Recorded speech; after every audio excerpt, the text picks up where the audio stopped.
بسم الله الرحمن الرحیم. ډاکټر صاحبانو په دې هیله چې ښه به یاست. نن به د خیره موږ تاسې په ECG باندې یولسم لیکچر اخلو. له سره چې موږ تاسې وګورو نو دا به تقریبا یولسم لیکچر وي چې انشاءالله تعالی نن به یې پوره کوو. صحیح لکه څنګه چې تاسې ته معلومیږي ډاکټر صاحبانو موږ تاسې دریم فصل د ایډي یا میډ ایزي ECG کتاب شروع کړی ده چې له هغې جملې څخه مو یو درس واخیستل. پارت 1 مو خلاص کو. نن یا پارت 6 چې ونه نن د دریم فصل دوهم درس ده چې له سره په ترتیب سره دا پارت 7 راځي. صحیح پارت 7. نو په نننی درس کې به زموږ تاسې زیات تاکید پر څه شوي ډاکټر صاحبانو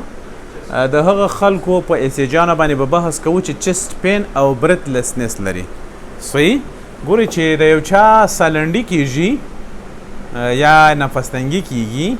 او په سینه یې درد وي. صحیح ده. نو اکثره وخت موږ تاسې دې کسانو ته چې کوو په روټین ډول سره ECG ورته کوو.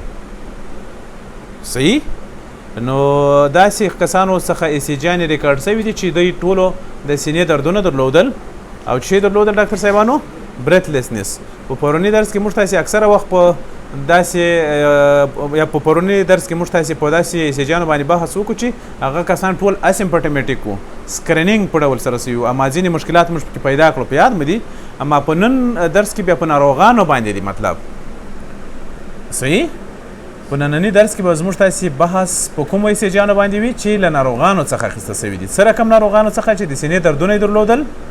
او سالنډي یې درلوده. صحیح له داسې ناروغانو څخه ECG اخیسته سوي دي او په دې باندې به بحث کوو. نننی آوټلاین زموږ تاسې دی ډاکټر صاحبانو د ECG ان پیشنټ ویت کانسټانټ چست پین، دوامداره د سینې دردونه چې درلودل د هغو ECG د ECG ان اکیوټ کورونري سنډروم، انسټیبل انجینا، STMI یا STEMI چې ورته وایو، NSTMI او همدارنګه ډاکټر صاحبانو د ECG in a patient with intermittent chest pain، د ECG in patient with breathlessness due to the heart disease او breathlessness due to the lung disease. په دغو باندې به بحث کوو او آیا د لنګ ډیزیز یا خپله د زړه له اسکیمیک هارت ډیزیز څخه بغیر ځینې نور امراض د زړه هم په ECG کې کوم تغیرات راوړي که نه راوړي، یا هم له ECG څخه موږ ته څنګه انټرپریټیشن کولی سو چې ممکن دا څه رقم د زړه ناروغۍ ولري. صحیح نن به د خیره زموږ تاسې زیات تاکید په دغو شیانو باندې وي. ډاکټر صاحبانو چست پین یا هم د سینې درد دا یو ډېر عمده سمټم ده، خاص توګه سره د هغو کسانو چې عمرونه یې نسبتا زیات وي. صحیح سینه خصوصا خو نو غټه ساحه ده، په سینه کې خصوصا لیفت چست پین د پام وړ ده یا سبسټرنل چست پین یا بالکل د سینې د لیفت په باندې په اندازه باندې بیک. صحیح چست پین موږ پوهېږو چې په سینه کې یوازې زړه نه ده، په سینه کې ډېر نور جوړښتونه هم شته چې مثلا له هغې جملې څخه موږ پوهېږو پیریکارډیم درد یې د لرې راپورته کېږي، خپله لنګز، همدارنګه موږ تاسې پوهېږو چې دغه پلورا د دې تر څنګ بون، مسلز، دا ټول کولی شي چې د دې درد را پیدا کړي. مطلب داسې ده چې هر سرجری هم شاګل ماما نه وي، هر د سینې درد هم د زړه څخه نه وي، په دې پوه شئ. صحیح خو بیا هم د احتیاط لپاره موږ تاسې د روټین ډول سره کولی شو چې ECG ورته وکړو تر څو که چېرته اسکیمیک چینج یا نن اسکیمیک چینج موږ تاسې په ECG کې وګورو نو موږ تاسې سره غټه رهنمایي ده نه. په هر صورت کاز اف چست پین ډاکټر صاحبانو دا یو معلومه حقیقت ده چې د سینې د ناروغیو لپاره موږ تاسې اکثره وخت دغه کوو بخشش د سینې د دردونو لپاره موږ تاسې ECG کوو تر څو موږ تاسې معلوم کړو چې دا کس اسکیمیک هارت ډیزیز لري که یې نه لري. په ECG کې په خاصه توګه سره اسکیمیک هارت ډیزیز ډېر شی معلومیږي. صحیح بل موږ پوهېږو ډاکټر صاحبانو چست پین ډېر زیات علتونه لري، مثلا اکیوټ چست پین چې د مایوکارډیل انفارکشن له وجې وي، پلمونري امبولیزم له وجې، نیموتوراکس اینډ ادر پیلوریک ډیزیز. نیموتوراکس چې ته وایي په پیلورا کې چې هوا راجمع سي، آفرین، او پیریکارډایټس او همدارنګه اورټیک ډایسیکشن. اوس به داسې څوک پیدا شي چې زه اورټیک ډایسیکشن نه پېژنم، ټول یې پېژنئ؟ داسې څوک خو به نه وي در پکې چې نه یې پېژنئ اورټیک. ډاکټر عزته پیژنې ایورټیک ډایسیکشن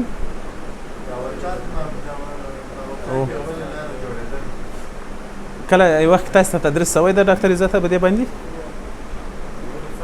چا درته درکړی دا درس چا درکړی و ایورټیک ډایسیکشن مطلب دا و چا درس درکړی و تاسو په یاد ګورئ ما تاسو ته په واسکولر ډیزیز کې دا ویلي و نه ایورټیک ډایسیکشن ما تاسو ته ویلی و نو تاسو تېر درسونه مه هېروئ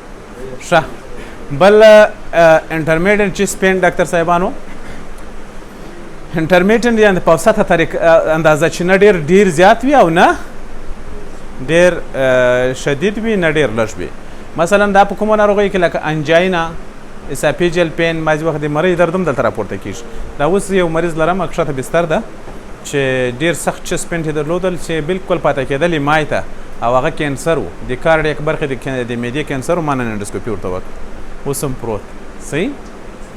بله خبره دا ده چې ماسکولوسکیلټن پین او همدارنګه نن سپیسیفیک پین صحیح دغه ناروغ چې ما ته راغلی و دته ډېر زیات د زړه کارډیک انزایمونه ورته سوي وو ECG یانې په تکراري ډول سره ورته سوي مورفین تراپیانې دغه خو بیخي ډېرې وې صحیح ټولو فکر کوو چې ایمای تېر کړی دی ایمای ده او هغه چې وکتل ایمای نه و بیچاره د کارډیک برخې د کینسر باندې اخته و د معدې او دردونه یې بلکل سینې دغه سبسټرنل برخه کې پورته کېده نو د دې څخه مطلب دا دی چې هر د سینې درد د زړه ناروغۍ نه وي صحیح دا هم یو معلوم حقیقت ته صحیح ده چې د سینې درد نو موږ تاسې دونه خبرې وکړې چې د مرۍ درد دلته راپورته کېږي د هډوکو راپورته کېږي مثلا د بعضې وخت د برونکیل ټري دردونه د لې راپورته کېږي یعنې موږ پوهېږو چې پارنکایما او سټروما دواړه د سږو درد یې د لې راځي د پیلورا درد راځي نو پیریکارډیم راځي نو دا خو ډېرې خبرې دي نو له موږ سره ځینې نورې نقطې هم شته د کلینیک له نظره چې هغه له موږ سره په دې کې مرسته کوي چې تر څو پورې درد راجلا کړو او یوه ناروغۍ هغوی کسانو دپاره سره کم کړو انتخاب کړو صحیح مثلا که چېرته دا درد و ډاکټر صاحبانو داسې و چې داسې دوامداره درد و سخت درد و لکه پیل چې دلته پښه ور ایښې وه په هېڅ شي نه ارامېدو نه په حرکت نه په تګ سره او بخشش دی نه په حرکت او په ارامي په ناسته په ټوله کې یو شانته و او دا ریډیټ کېدل غاړې ته یا چپ لاس ته نو دا به څه وي ډاکټر صاحبانو دا به څه رقم انجینا وي انسټیبل انجینا به وي یا به ایمای وي خلاص ګوره دغه کرکټرسټیک یا هم خصوصیات هم دغسې وو صحیح دا یوه ځانګړتیا وه د دې درد او که داسې و چې په نورو وختونو کې نه و په ناسته سره په ریلیکسیشن سره ارامېدل او په نورو وختونو کې درد و او دا درد یې غاړې ته ریډیټ کېدل بیا نو څه شی ده سټیبل انجینا وي بیا اکثره وخت که داسې درد و ډاکټر صاحبانو چې په ساه اخیستلو سره اګزاسربیټ کېدل چې ساه مو اخیسته ډېر زیات تغیرات پکې بیا نو څه شی ده ډاکټر صاحبانو بیا نو پلورا څخه ده یا په ډېرو کم اوقاتو کې له پیریکارډیم څخه وي او یا هم خپله له لنګز څخه وي هغه صحیح حتی دغه مسکولوسکیلټن دغه هم د خپل هر ریسپایریشن سره فرق کوي ډاکټر صاحبانو ډیپ انسپایریشن سره هم درد کوي مثلا ځینې مسکولوسکیلټن ناروغۍ دي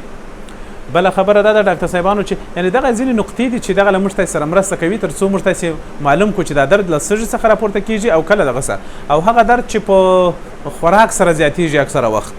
د سینې درد هغه بیا اکثره وخت له مرۍ سره څخه وي او یا هم له معدې څخه وي دا ځینې نقطې دي چې تاسې باید له ځانه سره نوټ کړئ او هر وخت کې مو باید په یاد وي صحیح ده صحیح ده دا معلومه حقیقت و ډاکټر صاحبانو چې دغه ځینې هغه ما تاسې ته بیان کړې البته ځانګړتیاوې د سینې د دردونو خو بیا هم ECG ده چې له موږ تاسې سره مرسته کوي چې تر څو معلوم کړو چې آیا دا درد له زړه څخه ده که نه ده دا درد له زړه څخه ده که له نورو ځایونو څخه ده صحیح ده په ECG باندې موږ تاسې کولی شو چې ډیفرنشل ډیاګنوسس وکړو یا DD What do you mean by DD? Differential diagnosis صحیح ده او دا هم یو معلومه حقیقت ده ډاکټر صاحبانو که چېرته بعضې وخت اورټا یا د رګونو ځینې ناروغۍ وي حتی موږ تاسې کولی شو چې په ECG سره معلوم کړو اوس مثلا لکه ډایسکشن اپ اورټا چې خپله واسکولر ډیزیز ده اما موږ په ECG سره معلومولی شو څنګه په ECG کې به څه وي ډاکټر صاحبانو د انجینا ځکه چې ST سیګمنټ به پکې سره کوم ډیپریس وي ولې ځکه چې ډایسکشن اتمن اوسټیا ته رارسېږي کرونري اوسټیا ته او په دې سره زړه ته وینه کمی شي چې وینه ورته زړه ته کمه سو معلومه خبره ده د اسکیمیا تغیرات په کې لیدل کېږي مثلا ST سیګمنټ په سره کم وي ډیپریس وي همداسې ده که یا the ECG in the patient with constant chest pain داسې د سینې درد چې هغه دوامداره وي ما تاسو ته مخکې وویل acute coronary syndrome صحیح acute coronary syndrome تاسو فرض کړئ ډاکټر صاحبانو چې دا لیفت coronary artery ده په دغه برخه کې فرض کړئ چې هره برخه چې تاسو خوښه وي فرض کړئ په دغه برخه کې ډاکټر صاحبانو دا برخه زه یو څه غټه ښیم صحیح هغه برخه چې ده دا راځي چې یو څه زوم کو فرض کړئ دغه راګ ده دومره غټ ده صحیح بعضې وخت د زړه په رګونو کې دننه ما تاسو ته ویلي وو چې یو اتیروماتوس پلک جوړیږي چې دې ته اتیروسکلیروسس وایو چې د ارټریوسکلیروسس تر ټولو عام ډول و په یاد مې دي هغه ګوره ډېر درسونه بیا ځای نه دي تللي او ما تاسو ته د اتیروسکلیروس باندې دوه قدرې لیکچر اخیستی و په یاد مې دي ما ویلي چې دا به یو وخت حتما موږ تاسو ته په درد خوري په دې باندې به په زړه کې هم ستړي کمه ده خیره خو چې یو وارې ورسېږو اما په ECG کې هم ورته د پام وړ شیان ځانګړي سوي دي دلته ډاکټر صاحبانو فرض کړئ چې دلته اتیروسکلیروس پلک ده صحیح هغه پلک څه شی و ډاکټر صاحبانو ټونیکا انټایما د لاندې اتیروما و نه او اتیروما څه شی و ډاکټر صاحبانو له څه څخه جوړ و کولېسترول و افرین یا فټ فلک سټریک و بل سموث مسل سیلز و فایبروبلاست پکښې و ډاکټر صاحبانو کولاجن تارونه پکښې و ایکسترا سیلولر میټریکس پکښې و او تر ټولو مهم ډاکټر صاحب ویل چې هغه شی پکښې و مونوسایډ او مونوسایډ چې کله دلته راوتلي په مکروفاج اوښتي او مابین یې له چیش څخه ډک وي له شحمیاتو څخه چې هغه پومې سیل ډېر دې ته چې ویلي وو موږ تاسې او دا تیروما مال د چیش معنا لري وګره لکه وګره غوندې ښایي دلته پکې ننوته اخلاص خو لنډه دا ده د رګ مجرا یې 50% بنده کړې ده 100% ډاکټر صاحبانو فرض کوي کېدای شي چې تر 50% لږ کم یې ډېر زیات اراض یې ونه لیدل سي تر 40% او 10% دا خو ګورئ دا کوچنی کار نه ده دا ممکن وایي یوه اتیروماتوس پلک څه جوړېږي ممکن 10 کاله په بر کې ونیسي ډېر وخت نو داسې آهسته آهسته مخ ځي صحیح پروګریشن کوي خو یو وخت کې ممکن 50% برخه که بنده سوه بعضې وخت د دې په مرکزي برخه باندې ډاکټر صاحبانو دلته دغه وینه چې په فشار سره پرې تېرېږي کېدای شي دلته شیپ کې جوړ سي انډوتیلیل انجري او دا انډوتیلیل انجري د دې سبب کېږي چې دلته وینه ورباندې کلاړ سي او کله چې وینه په رګونو کې دننه کلاړ سي دلته څه وایي موږ تاسې ترومبوس نو په دې باندې له پاسه کېدای شي څه جوړ سي ډاکټر صاحبانو ترومبس جوړ سي او دا ترومبس مستقیما دغه رګ د 100% بند کې نو اوس دغه برخه ته چې دا 100% بند سي دغه ډیسټل برخه ته موږ پوهېږو چې وینه نه را رسېږي دا برخه ټوله له اسکیمیا سره اول مخ کېږي اول له څه سره مخ کېږي اسکیمیا او په تعقیب سره یې هایپوکسیا همداسې وکړه یا اوس به داسې یو څوک هم پیدا شي چې آی ډونټ نو هایپوکسیا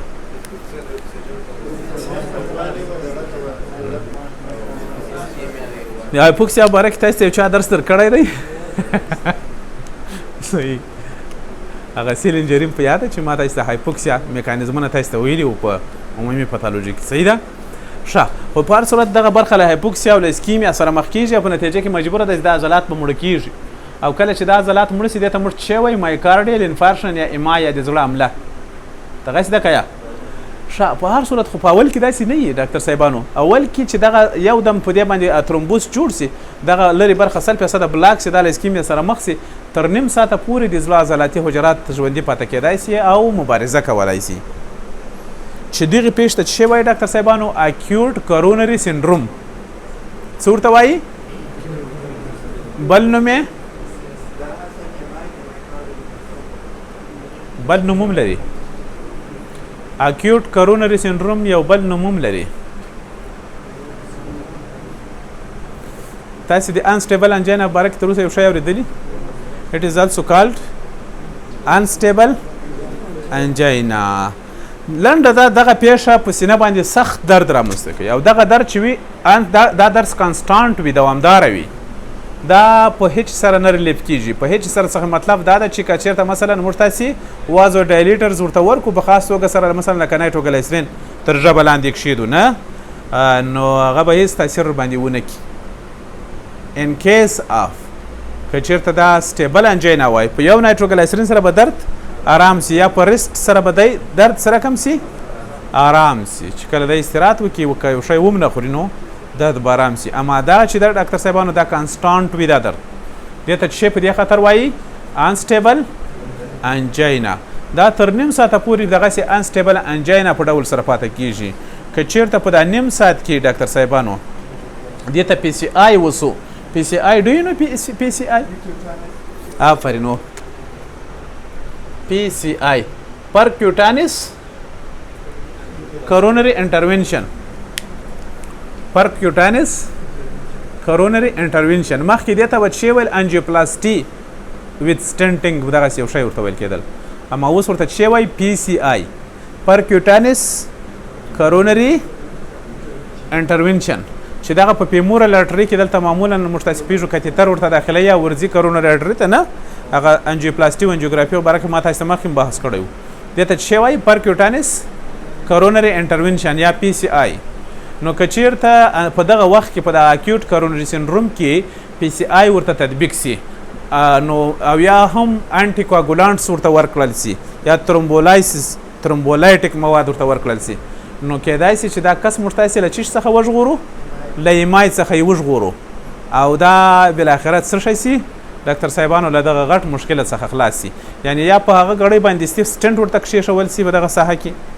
دلته مثلا راشي دا ساحه خلاصه کړي او دلته سټنټ ورته کښېښول سي او ورته څه شی ورته ورکړی سي ترومبولایټیک او ترومبولایس یعنې ترومبولایټیک مواد ورته ورکړی سي دا ترومبوسلایس نه ما په خبره م سر خلاصېږي. نو دی له چیش څخه ساتل کېږي له ایمای څخه ساتل کېږي دا کس. په دغه وخت کې چې موږ تاسې ای سی جي ورته وکړو څه رقم به معلومېږي اسټري سیګمنټ به څه رقم وي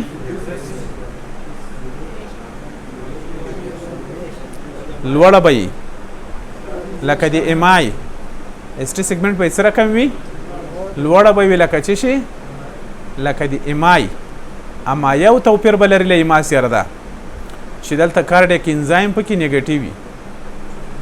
کارډیک انزایم په دغه وخت کې څه وي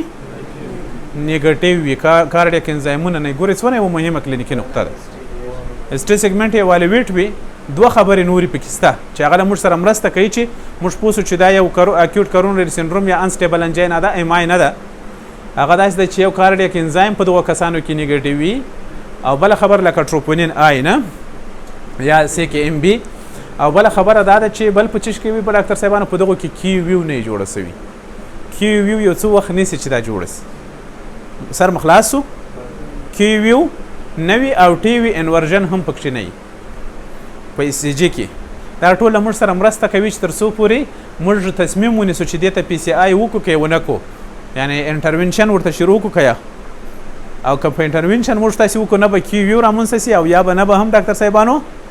کارډیک انزایم پکې پوزیټیو سي. مطلب دا ده چې دا ناروغ به موږ تاسې وژغورو انسټیبل انجینا څخه به بیرته راوګرځېږي و نارمل هارټ ده.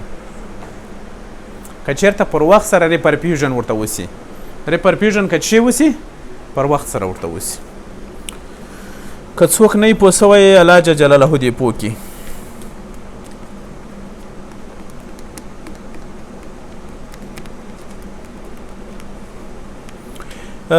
دا مې یو معلوم حقیقت ده ډاکټر صاحبانو چې بعضې وخت دغه ای سی جي چینجز وجود لري دغه که چېرته انفارکشن هم وي ډاکټر صاحبانو که چېرته څه وي انفارکشن ممکن ډېر ساعتونه په بر کې ونیسي چې تر څو پورې دغه رامنځته سي دغه ټروپونین آی پوزیټیو سي. صحیح ده بعضې وخت ممکن 12 ساعته او دا بیا تر یو وخته پورې پوزیټیو وي بیا بېرته سره کم کېږي ډاکټر صاحبانو کلیر کېږي له منځه ځي.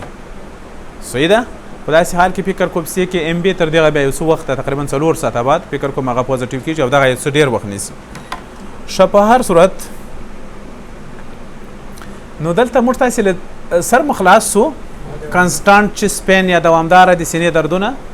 او موږ تاسې څه کول پکار دي په ای سی جي کې کوم چینج لیدل کېږي خیر ECG به راسي د خیره موږ تاسې بیا وګورو وروسته صحیح انسټیبل انجینا کې مثلا څه شی وي دغه یو شی په یاد لرئ ST سیګمنټ پکې ایوالویټ کیږي خو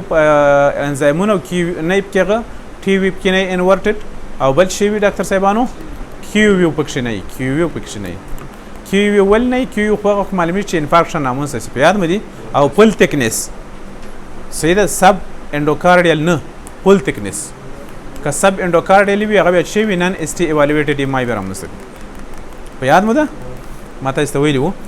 کامن کاز دا یو معلوم حقیقت ته چې کله په ECG کې موږ تاسو په یو چا باندې شک وکړو چې دا کس په EMI ده اخته ده او یا هم اسکیمیا لري نو ښه خبره دا ده چې هغو ته کارډیک انزایمز وسي یا هم کارډیک پروفایل چې له هغو جملې څخه یو هم ټروپونین دی ډاکټر صاحبانو خو ټروپونین آی یا ټروپونین M چې دی ډاکټر صاحبانو هغه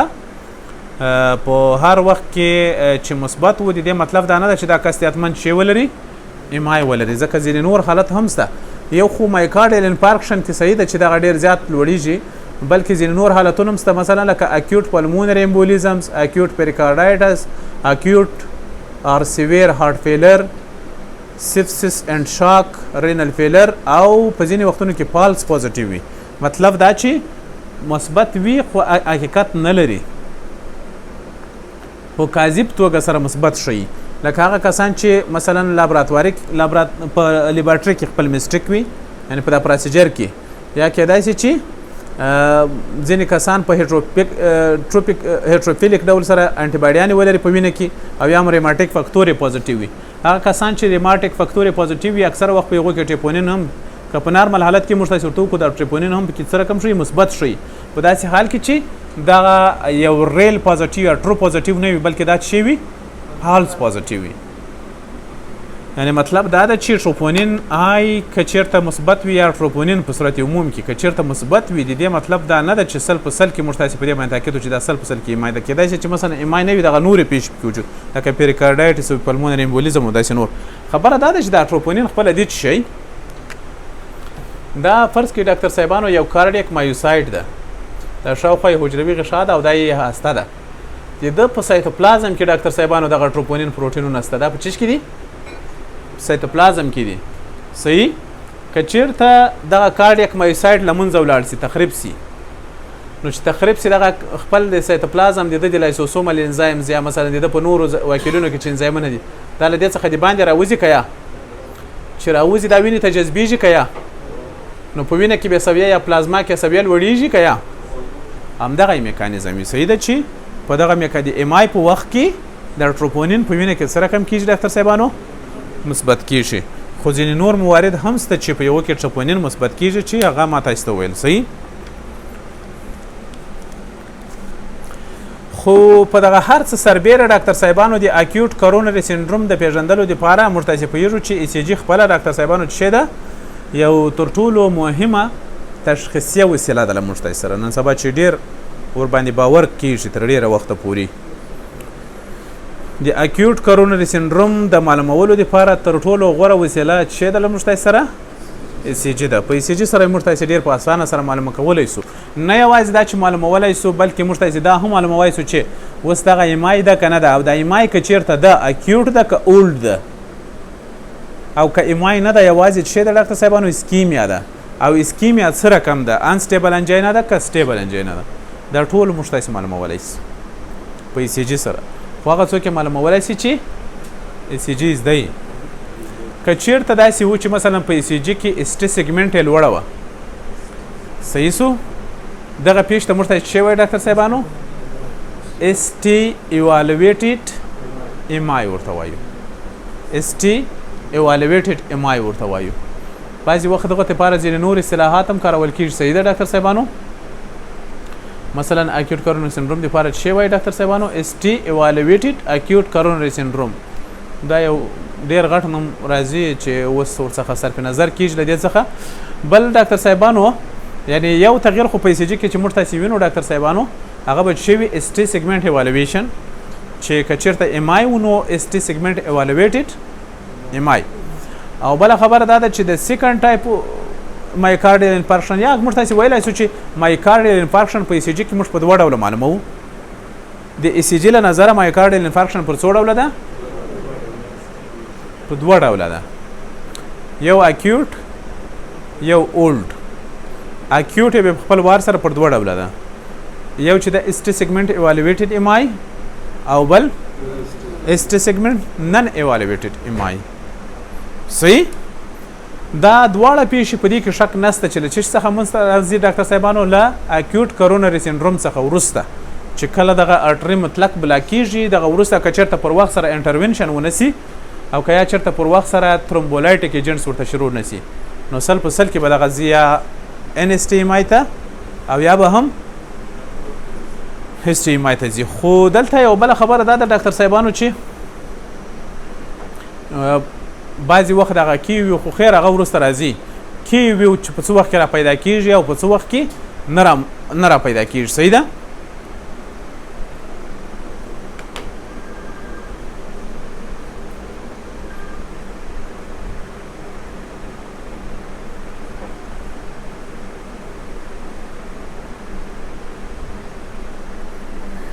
او دا کوم شک نشته ډاکټر صاحبانو، ګورئ کله چې په دغه ګړۍ باندې په چا باندې زړه حمله راغله تر یو څو ساعتو پورې په ECG کې ایسټي سیګمنټ نه یې لوړه سوي. ECG سره کم وي ډاکټر صاحبان تر یو څو ساعتو پورې نارمل معلومیږي، ځکه کنډکشن ډېر ښه نارمل کېږي. اوس مثلا په دغه ساحه کې ډاکټر صاحبانو ایمای راغلی ده، صحیح ده؟ فرض کړئ دلته چې د ډاکټر صاحبانو موږ پوهېږو فرض کړئ ایوي نوډ ده، نو تر یو وخته پورې په دې باندې خو مثلا دغه فایبرز چې دي په دغه نه متاثره کېږي، لږ وخت په کار ده چې تر څو پورې دغه فایبرز هم سره کم سي مړه سي او په دغه باندې تاثیرات واچوي، په ECG باندې تاثیرات واچوي. صحیح؟ انسټیبل انجینا. اوس خو تاسې وپېژندل چې سټیبل انجینا څه معنا؟ انجینا اصل کې چی ته وایي ډاکټر صاحبانو؟ پین فرام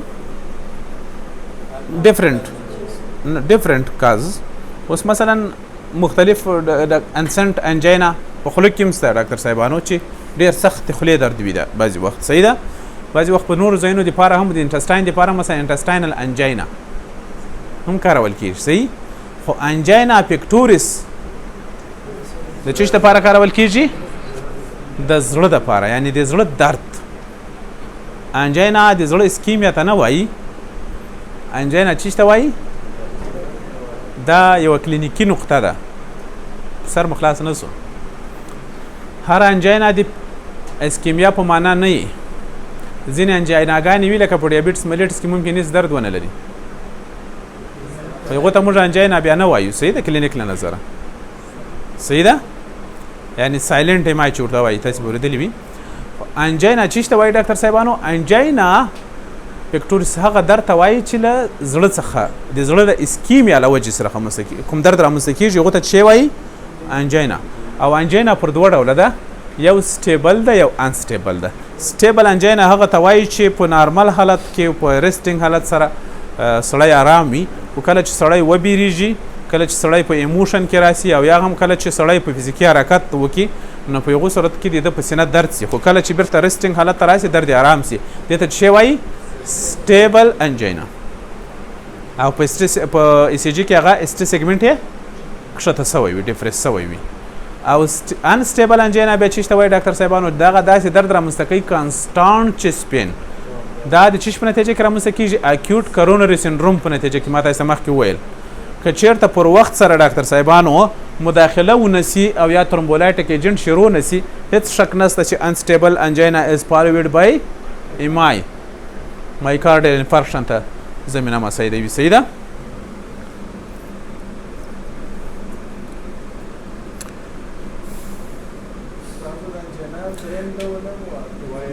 وریانټ انجینا. په وریانټ انجینا کې اکثره وخت دغه پورته کېږي ډاکټر صاحبانو، ایسټي سیګمنټ ایوالویټ کېږي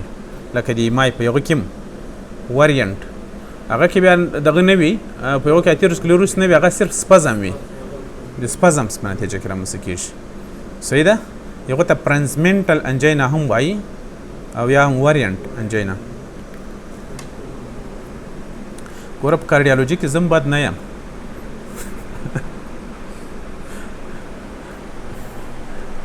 کارډیالوجي باید هر چا زده وي،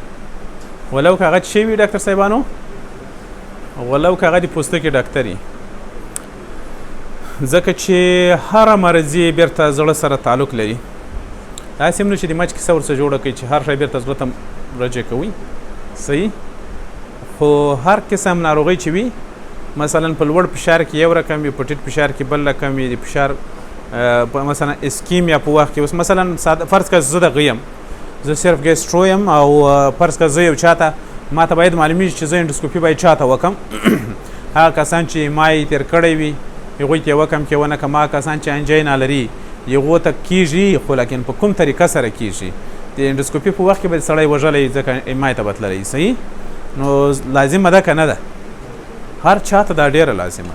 یو څوک د مثلا یو جلدي ساده پروسیجر کوي، یو ساده مثلا پلاستیک سرجري د ډیره ساده، او هغه مثلا هارت ډیزیز لري یا ولولر ډیزیز لري مثلا یا اسکیمیک ډیزیز لري، نو هغه کولی شي مړی کړي. یو ساده انستیزیلوب ده، یو انستیزیا ورکوي چاته هغه د زړه ناروغۍ لري، کیدای شي چې مړی کړي. جراح د یو کوچنی اپنډیسکټومي کیدای شي چې مړی کړي، کارډیک اریسټ ورکړي یا کوم بل شی. نو په کار دا ده چې هر ډاکټر ته په زړه کې ښه پریمانه مطالعه ولري. زړه باید فینګر ټپ په یاد وي د زړه شیان، او بغیر د هغو د خدای په کارو د زړه په تارو کې ګوتې مه وایي. صحیح. په یوه ګولۍ کې دا چې کولی شي چې انسان یا مړ کړي یا ژوندی کړي. ښه په هر صورت او په انسټیبل انجینا کې ډاکټر صاحبانو چې موږ تاسې وګورو په اول وختونو کې چې دا درد شروع شي ډاکټر صاحبانو، په اول وخت کې چې درد شروع شي اسټي سیګمنټ څنګه پکې کېږي؟ کښته کېږي. خو که پر وخت سره مداخله ونه سي وار په وار څه کېږي؟ بیرته اسټي سیګمنټ لوړېږي. نس واس پوه. اول په انسټیبل انجینا کې چې وي اسټي سیګمنټ ډیفرس سي، وروسته که وخت په وخت سره وار په وار داسې څه کېږي؟ اسټي سیګمنټ لوړېږي د وخت په تېرېدلو سره. که ته داسې نه ده چې په دغه ECG کې ته ورته متوجه او کښته سوه لوړه سوه، هغه نو تا ته معلومېږي چې تا په کوم وخت کې ECG وکړه. او که چېرته منیټور وي ته یې په هغه ګړۍ کې هم لیدلی سي. هغه تغیر په خپله منیټور باید ورته بستی، دا تغیرات تاسې بیا په منیټور کې لیدلی سي. اسټي سیګمنټ. صحیح. نو لنډه دا نه یوازې دا چې د وخت په تېرېدلو سره اسټي سیګمنټ لوړېږي، بل کي ویو هم راڅرګندېږي او ټي ویو انورټ کېږي. دا تغیرات داسې یو په بل پسې تکرارېږي په ECG کې. صحیح. د انسټیبل انجینا اوس مثلا دلته پکې فکر کوم انسټیبل انجینا ښول سوي ده. انسټیبل انجینا د ډاکټر صاحبانو تاسې راسئ موږ تاسې یو دغه مه ګورئ، خپله ورته وګورئ، خپله هم موږ تاسې سترګې لرو او هم څه نه څه علمیت لرو الحمدلله. اول ډاکټر صاحبانو ساینس ریدم د پی ویو د ما درته چې دا پی ویو اکثر وخت په 2 منټ کې لټوي. صحیح. او پی آر انټروال هم نارمل ده، کیو آر اس کمپلیکس نارمل ده، ټي وی هم دلته پکې نارمل ده ډاکټر صاحبانو. او بل 1 2 3 4 تقریبا 15 یا 18 شاوخوا بیټ پر منټ دی نارمل ده. صحیح ده. کیو آر اس کمپلیکس هم برور نه ده مقصد تقریبا په دغه یو لیډ باندې دغه نه ضرورت نه ده چې ته ټولې خبرې وکړې، خو دا نور لیډونه هم ورسره تعقیبوي. یو خبرې ته تاسې متوجه یاست ډاکټر صاحبانو څو لیډه دي؟ 16. دا اسکیمیک تغیرات په ټولو لیډونو کې اکثره وخت نه وي، او که کانسټانټلی په ټولو لیډونو کې اسکیمیک تغیرات موږ تاسې وګورو اکثره وخت هغه پیریکارډیم پورې تعلق لري. مثلا لکه پیریکارډایټس. صحیح. کېدای شي پیریکارډایټس کې په ټولو کې یو شانته شی اسټي سیګمنټ ایوالویټ شوی وي. ما تاسې ته ویلي وو په یاد مې دي، دا مه هېروئ ځینې نقطې. نو اوس په دغه ځینې لیډونو کې اوس مثلا اول لیډ کې مې وکتل ډاکټر صاحبانو کومه ستونزه نشته، په دوهم لیډ کې نشته، په دریم لیډ کې کوم خاص ستونزه نشته، یو ټي وي یو څه پلیټ ده. صحیح ده. ټي وي یو څه پلیټ ده، دغه اسټي سیګمنټ هم داسې لږ ایوالویټ معلومېږي، ډېره نه ته معلومېږي. او وی آر کې تقریبا ټي وي انورټ ده، نارمل ده، په دې کې نارمل انورټ وي ده. په وی ال کې هم ډاکټر صاحبانو ټي وي نارمل ده، خو اسټي سیګمنټ یې لږ کښته ده، ته معلومېږي ډېره لږ. په وی اف کې هم کومه خاص خبره نشته ډاکټر صاحبانو، پسې راسئ وی 1 ته، په وی 1 کې هم کومه خاص خبره نشته، یو په دغه ځای کې د اسټي سیګمنټ لږ کښته ده، درته معلومېږي. خو په وی 2 کې اسټي سیګمنټ ډېر کښته ده، اما ټي وي نه ده انورټډ، درته معلومېږي ټي وي نه ده انورټډ. دلته په وی 3 کې هم دا کښته ده، او په وی 5 کې هم کښته ده، وی 4 کې هم کښته ده. مطلب مې دا و ډاکټر صاحبانو چې موږ خو پوهېږو چې په دغه ساحه کې دلته ډاکټر صاحبانو چې ده وی 1 ده، دلته چې ده ډاکټر صاحبانو فرض کړئ وی 2 ده، وی 3 وی 4 وی 5 په لیفټ سایډ کې نه وی 6. ښه نو په سپټم کې د مشکل ولا او په انټیریر کې د ګورو دغه چست لیډونه خو انټیریر دي نه له دې خوا ورته ګورو انټیریر رایټ سایډ کې دي مطلب چې امای په چیش کې ده انټیریرلی ده او زیات په رایټ سایډ او سپټم کې مشکل پر چیش کې ډېر زیاته لکه صاحبان ها چیش کې ولې څلورم پنځم کې به نه او پنځم کې لیفټ سایډ ته مې یو څو ورغځېدلی ده وه ځکه پنځم لیفټ سایډ ته ده خو دا څلورم چې ده څلورم او دریم په سپټم باندې لپاسوي رایټ سایډ یې نیولی ده او لیفټ سایډ ته هم یو څه ورغلی ده اما بالکل لیټرل خواته یې نه ده تللی ځکه چې په شپږم کې بیا خیر خیرت ده د لیفټ سایډ لیټرل خواته نه ده تللی انټیریر ان تقریبا رایټ او لیفټ انټیریر خوا یې ټوله نیولي امای سیدا دغه ډول امای د چیش په نامه یادېږي انټیریر وال امای د انټیریر وال امای ډاکټر صاحبانو موږ تاسو له دې څخه معلوم کو دلته یو بل شي باندې متوجه یاست ډاکټر صاحبانو نه ټي وي انورټډ ده او نه کیو وي موږ پکې پیدا کړه دلته مطلب دا ده چې امای بیچاره چې ده نوی ده څه شی ده اکیوټ ده که په دغه وخت کې لا انټرونشن موږ تاسې حق لرو چې پرفیوژن ورته وکړو کېدای شي چې ستونزه حل کړو خو که چېرته کیو پکې را پیدا سو او ټي وي انورشن پکې را پیدا کړه بیا زموږ تاسې هڅه بې معنا ده ځکه چې امای باندې وخت تیر سو اولډ سر مو خلاص و ناس باس بو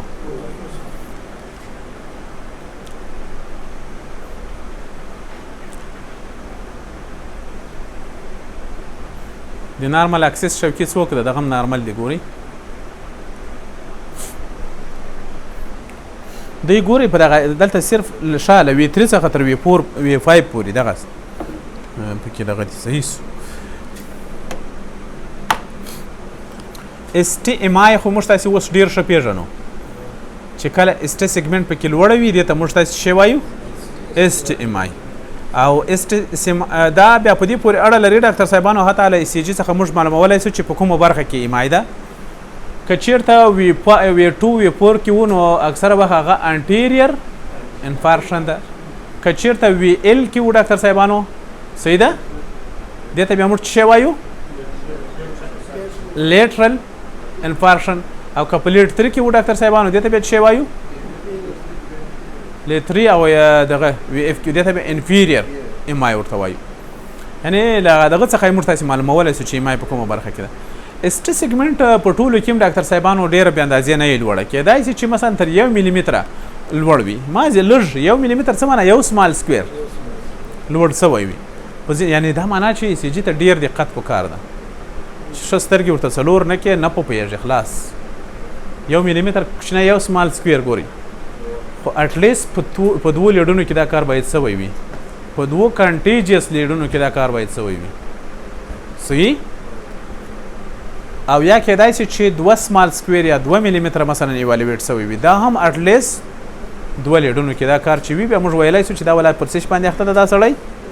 په ام آی باندې اخته ده په یو لیډ کې باندې به تاسې انټرپریټیشن نه کوئ چې یو لیډ کې تغیر نور نارمل وي تو چې ولا دی د ام آی نو په یو لیډ باندې عموما اټلیست 2 لیډس ګوري دا په یاد لري دا ډېره مهمه خبره ده ډاکټر صاحبانو مثلا ډاکټر صاحبانو که په اول وی ال دریم او یا هم اف کې فرض کړئ له دغو جملې څخه اټلیست په 2 کې باید څه شی وي ډاکټر صاحبانو اس ټي سیګمنټ ایوالویټ بیا موږ تاسې ویلی سو چې دا مثلا د پلانکۍ برخې ام آی ده دا بل هم په همدې ترتیب سره ښه دلته دا خبره مه یاروئ ډاکټر صاحبانو چې که چېرته یو خو اس ټي ایوالویټډ ام آی ده اس ټي ایوالویټډ ام آی نه موږ بلکې ډاکټر صاحبانو لیفټ بنډل برانچ بلاک ما ولیدل او په اکیوټ شکل سره مې ولیدل بعضی وخت لیفټ بنډل برانچ بلاک هم د چیش په معنی د ام آی په معنی اکیوټ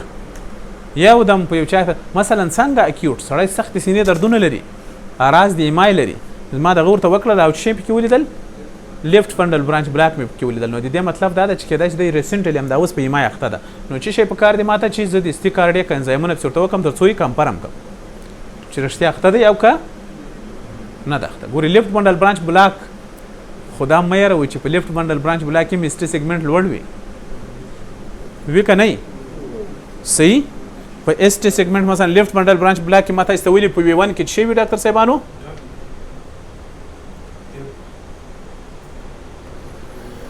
کیو آر اس کمپلیکس دغسې وي نه دغه داسې معلومیږي لکه ایسټي سیګمنټ چې لوړ شوي دا یو لمبې او په وی 6 کې څه وي ډاکټر صاحبانو ام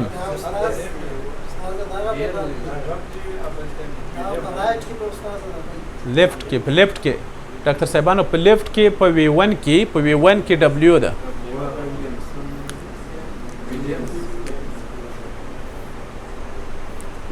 وی 1 کې څه وي ډاکټر صاحبانو ډبلیو وي او په وی 6 کې څه وي ام وي وی 6 لمس کې مثلا پی وي ده بیا چې موږ تاسو راسو شیپ کې وي دغسې دا اوس کوره داسې معلومیږي لکه ایسټي سیګمنټ چې لوړ وي دا یې وخوایي دا ام پیټرن که هغسې معلوم سي که نه سي دا اکثره وخت د چش په معنا ده د ایمای په معنا یې ګورئ اکیوټ لیفټ بنډل برانچ بلاک که موږ ووینو ګورئ اکیوټ مطلب دا ده چې مریض اوس نارې وایي راز لري صحیح نو په دغه وخت کې ډاکټر صاحبانو چې که چېرته موږ تاسې ایسټي سیګمنټ ایوالویټډ ایمای وګورو او کی ویو پکې نه وي او یا ټي وي انورژن پکې نه وي نو په کار دا ده چې ډاکټر صاحبانو چې پی سی آی ورته وسي صحیح او که پی سی آی ورته وسوه نو بیا هیڅ وخت تاسې د ټي وي انورژن په او د کی ویو اپیرنس په تمه مه کښېنئ بیا نه را څرګندېږي هغه او ایسټي سیګمنټ یې بیرته نارمل کښته حالت ته راځي بیسلاین ته راځي نه سواس پوه که چېرته ډاکټر صاحبانو ایسټي سیګمنټ ایوالویټ وه او په خپل وخت سره پی سی آی ورته و سوپرکیوټانس کرونري انټرونشن یا انجیوپلاسټي ورته وسوه نو بیا تاسې په دې تمه مه کښېنئ چې ودره کی وي څه وخت را پیدا کېږي او ټي وي څه وخت انورټډ کېږي ځکه چې هغه بیا نه کېږي هغه بیرته حتی ایسټي سیګمنټ هم بیرته بیسلاین ته راځي او هیڅ وخت ټي وي انورژن هم نه رامنځته کېږي کی وي هم نه رامنځته کېږي ولې ځکه چې ساحه نه مړه کېږي په غیر د هغو کې به موږ تاسې وګورو چې کی وي هم پکې را پیدا شوي په ځینې لیډونو کې او ټي وي هم پکې انورټ شوي اما ایسټي سیګمنټ ممکن د وخت په تېرېدلو سره بیرته بیسلاین ته راسي دا په یاد لرئ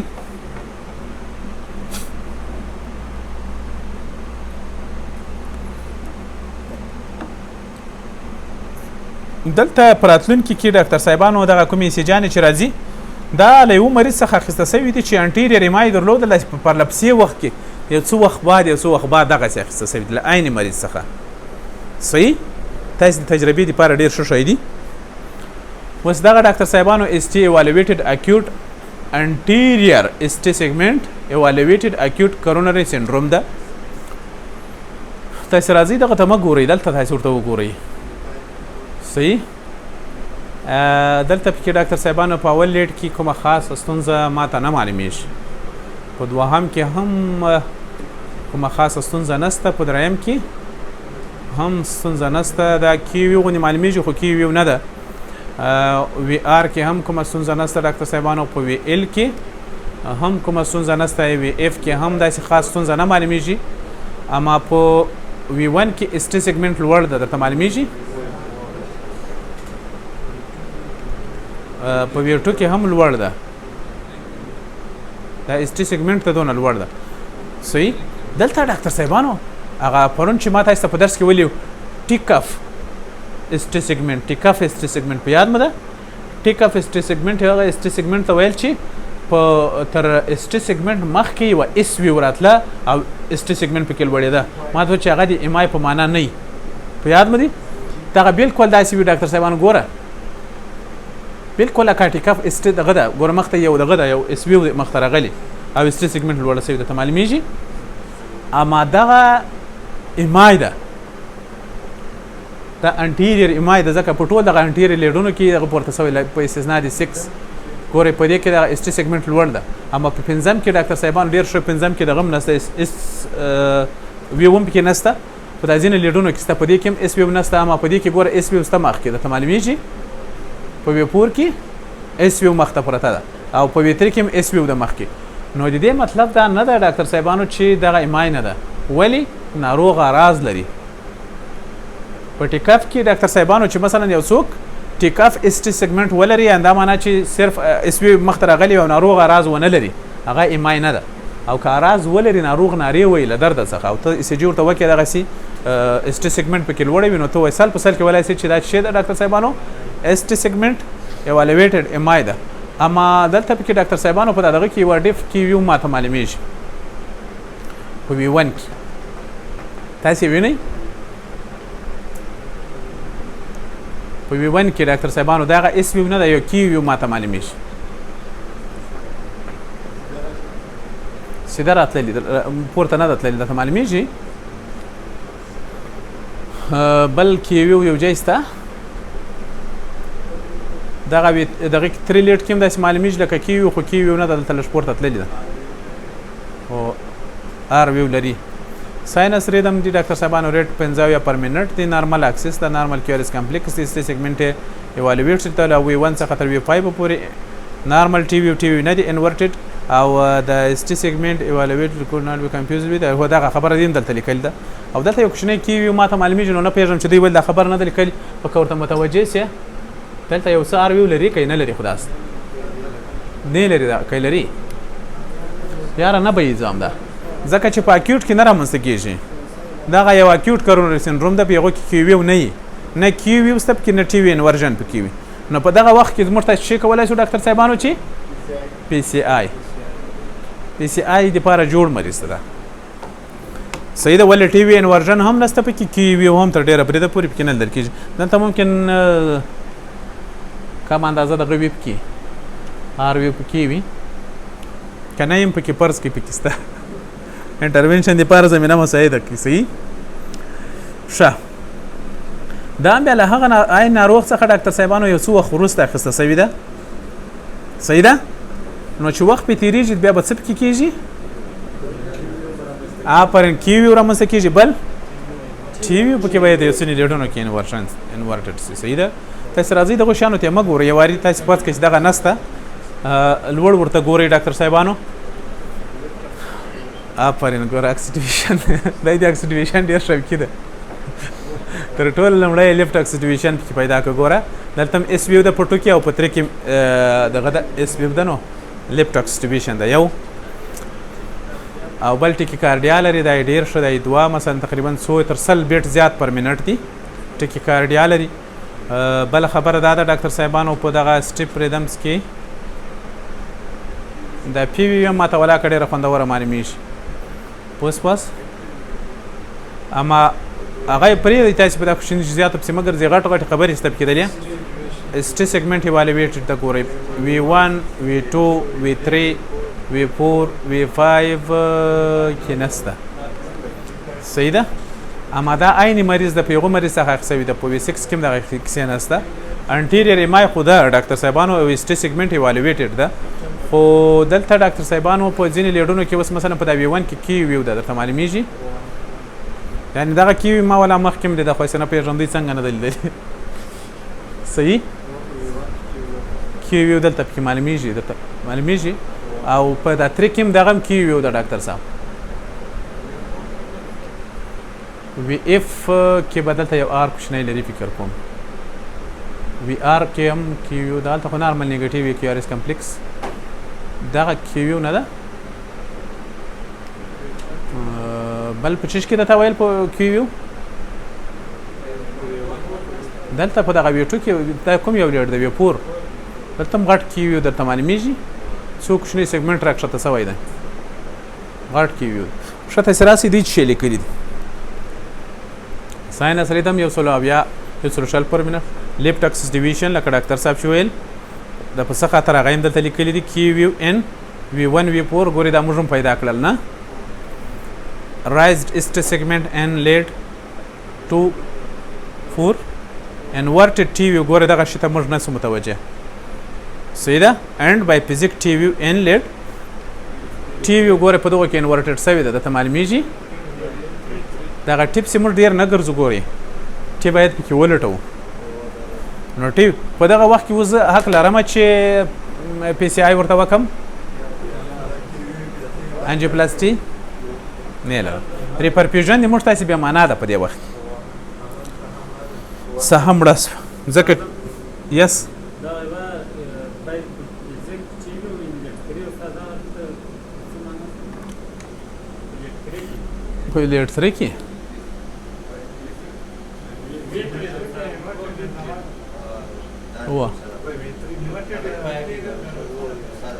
ګوره خپله دا ما تاسو ته د ټي وي غیر نارمل حالتونه ویلي وو چې یو پلیټ ده یو ډېره لوړه وي پیک ټي وي وي او په ځینې وختونو کې څه رقم وي ډاکټر صاحبانو بای فزیک دا ټول د غیر نارمل ټي دلته خو درک معلوم ده چې دا بای فزیک ټي وي چې د بای فزیک څه معنا نیمه مثبت نیمه منفي صحیح چې it is about to be inverted دلته د اسکیمیا له وجې it is about to be inverted یوه کوچنۍ څنډه یې پورته ده نوره شی ده ښکته ده دا یې سببونه بای فزیکس زیات سببونه لري چې یو سبب یې هم دلته چې ده ډاکټر صاحبانو اسکیمیا خپله موږ پوهېږو چې د دغه ده ایمای ده او انورټډ کېږي تقریبا داسې مریض ته نو بس هېڅ کول په کار نه دي موږ کوشش کوو چې پریونشن اف سیکنډري ایمای وکړو ګورو چې نور کورونري ارټریانې بلاک نه وي او بل دوی ته باید موږ تاسې ترومبولایټک انټي کوګولانټس ورته ورکړو انټي پلیټلیټ ورته ورکړو لایف ټایم که بي پي لوړ و هغه مثلا کنټرول وساتو که چېرته هایپر لیپیډیمیا درلود هغه باید کنټرول وساتو که شکر درلود هغه باید کنټرول وساتو وخت په وخت سپورټ ورته وایو او لایف چینج مثلا بیهیویر چینج که الکول خوړل ورته وایي چې دا پرېږده که سګریټ کول دا پرېږده که نسوارې کول دا به کوه وخت په وخت معاینات کوه چې تر څو پورې پریونشن اف سیکنډري ایمای وکړو دوهم ځل ځکه دوهم ایمای دې ورته یو وارې خو ترخه تړولی دوم وار دې بیا بیخي پسې وراړئ دا دومره بیره لري د ایمای یو خو خپله د ایمای دی خپله داسې بیر یې اخیستی چې مړ شومی ده ناروغ په ډېره سخته انزایټي کې په دغه وخت کې ستاسې ته راسي صحیح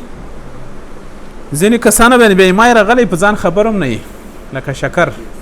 هغو ته بیا څه شی وایي سایلنټ ایمای په ای سی جي کې دغه تغیرات لیدل کېږي خو کلینیک نه لري ناروغ هېڅ درد نه لري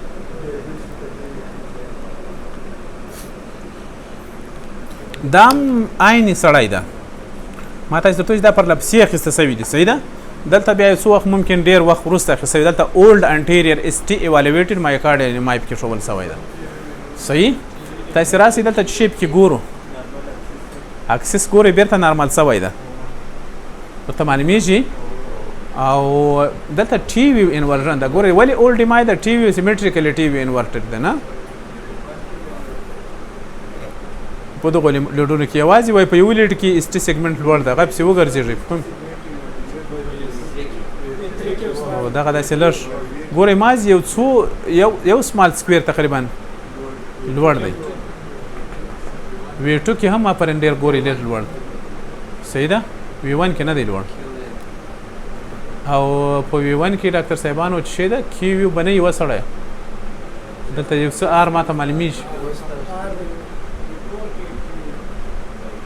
خپله دا وی تري کې داسې معلومیږي لکه کیو یو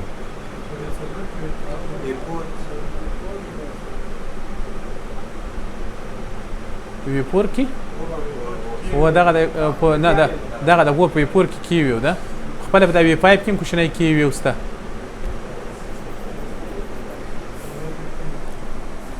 کښته شیان یې خپله ووایاست یاران باره یې ستړي کړو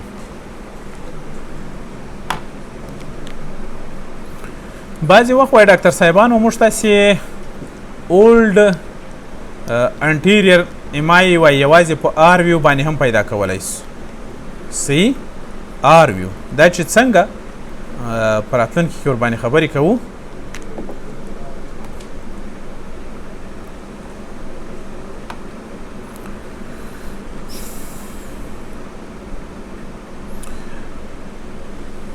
په نارمل اکسس کې موږ پوهیږو چې په وی 6 کې ډاکټر صاحبانو په وی 1 کې تر آر ویو اس ویو غټه وي یعنې کیوریس کمپلیکس یې لکه نیګټیو خواهی زیاته غټه وي او په وی 6 کې ډاکټر صاحبانو بیا څه وي آر غټ وي او اس یې بیخي کوچنی وي بعضې وخت ډاکټر صاحبانو د سږو وایي د ځینې ناروغیو په وخت کې د سږو په خاص توګه سره موږ پوهېږو د سږو ناروغۍ بدبختانه چې رایټ زړه متاثره کوي چې دې پیښې ته کور پلمنال هم موږ تاسې وایو صحیح او زړه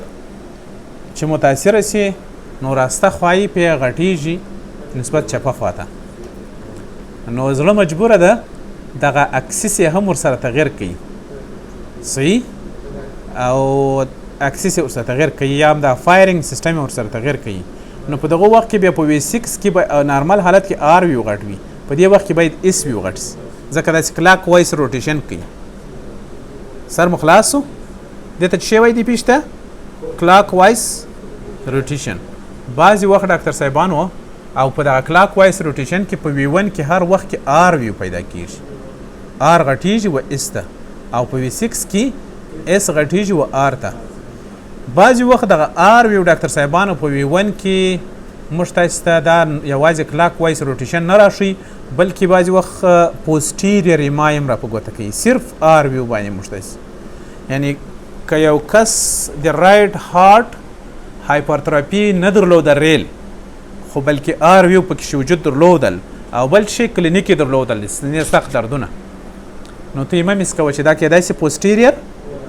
ایمای وي یوازې په آر ویو اسټي سیګمنټ میمنټ او کیو ویو دا شیان نه وي خو که چېرته یې په شا باندې لیډونه ور وتړی کیدای سي کیو ویو هم پکې پیدا کېده وخت په تېرېدلو سره په انټیریر نه وي ځکه چې په یو وخت کې موږ تاسې پوهېږو دا وینډو بیا پوسټیریر طرف باندې وي همداسې وکړه ما تاسو ته ویلي وو ښه دغه یوه ای سی جي د ډاکټر صاحبانو کلاک وایس روټیشن پکښې ده کلاک وایس روټیشن ولې پکښې ده ګورې دلته اس ویو پکښې پیدا سوي درته معلومیږي تر آر ویو یې د اس ویو غټ ده په وی 1 کې ډاکټر صاحبانو آر ویو غټ اس ویو غټ دلته هم اس ویو غټ ده ډاکټر صاحبانو اما دغه چې ده ډاکټر صاحبانو دا ایمای نه ده ما تاسو ته چې ویلي وو صحیح ده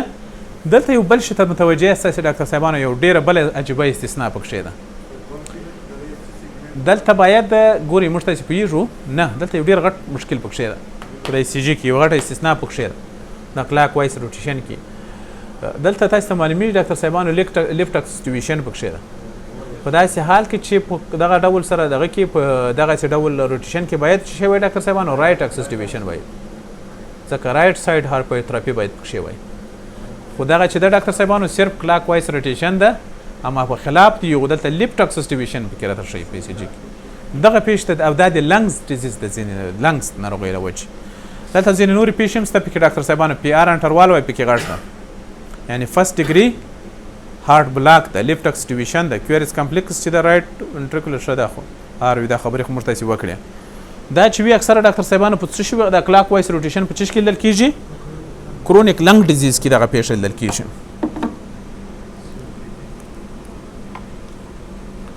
دلته ځینې ایسیجیانې دي ډاکټر صاحبانو انپیرین انفارکشن ده یو څو ساعته وروسته او یو څو ورځې وروسته له عین ناروغ څخه ایسیجي اخیسته سوې ده acute inferior ST segment evaluated MI ده دلته ډاکټر صاحبانو ګورئ په ویټو کې څه ده په بخښه په سیکنډ لیډ کې ST segment لوړ ده خو لیکن ټي وی نارمل ده درته معلومیږي او دلته په دریم لیډ کې هم همدغه کیسه روانه ده وی اف کې هم دغه کیسه روانه ده نو دغه لیډونه چې دي ډاکټر صاحبانو دا ټول کوم لیډونه دي زړه ته له کومې خوا بسته سي له چپې خوا لاندې خوا څخه نو ایمای باید سره کم وي انپیریر ایمای ګورئ انپیریر اما کیو ویو زه خو کیو ویو نه پکې وینم تاسې وینئ ټي ویو انورژن هم نشته په دا بي آر کې نارمل ده ټي ویو انورژن صحیح نو دلته ټي ویو انورژن هم پکې نشته تاسې نارمل اکسیس دی سمال کیو ویو ان لیډ 3 هو دغه ګورئ غټ زموږ څه پاته سوي ووینئ کیو دلته شته پکې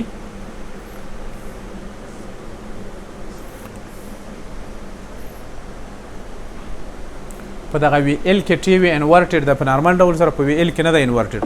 دلته انورټډ ده ګورئ صحیح خو په هر صورت موږ دلته ټي وی ته ډېر ترجیح نه ورکوو اسټي سیګمنټ ته ورکوو چې لوړ سوی ده په دغه کې دا له هاین ناروغ څخه یو څو ورځې وروسته دغه اخیسته سوی ده ډاکټر صاحبانو نو هلته خو اکیوټ انپیریر ایمایو په اول کې په اول ای سی جي کې دلته بیا څه ده ډاکټر صاحبانو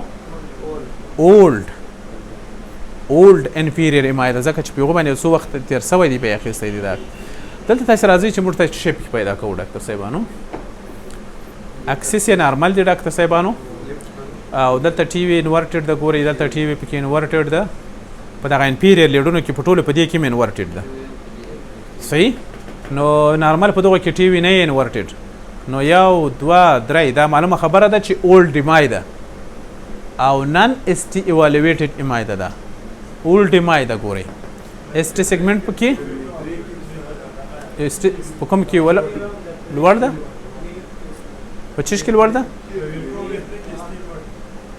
په چیش کې لوړ ده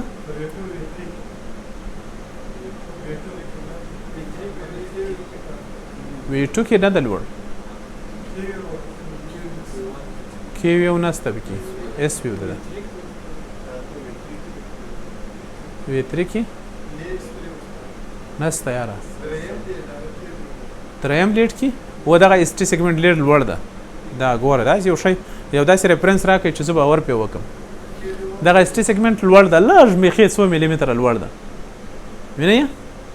خو دغه د ما زه ولې وایم چې اولډ انفارکشن د ټي وي انورژن دی په دغو لیډونو کې نو دغه لیډونه له کومې خوا زړه ته بسته دي انفیریور په دې خاطر اولډ ایمای ده ورونو وا خلکو دلته خو یې د په دوم دریم او اف کې لوړ ده نه نارمل ده یاره هغه کې نارمل ده ښه خیر دلته موږ تاسې بیا اس ټي سیګمنټ ته ډېره ترجیح نه ورکوو چیش ته ورکوو ټي وي انورژن ته ورکوو ټي وي سیمیټریکلي په دغو لیډونو کې څه رقم ده انورټډ ده